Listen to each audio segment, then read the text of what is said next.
আজকে নীল ষষ্ঠী। এই দেখো সাবু ভিজিয়ে রেখেছি, আর এই যে মুগ ডাল ভেজে রেখেছি, আলু গাজর একটু ভাজছি, আর এই যে মশলা করা আছে, খিচুড়ি বানাবো।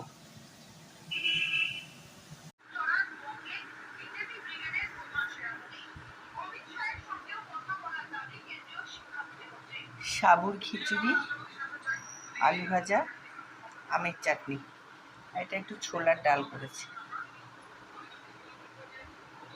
আজকে নীল ষষ্ঠীর দিন এই হয়েছে।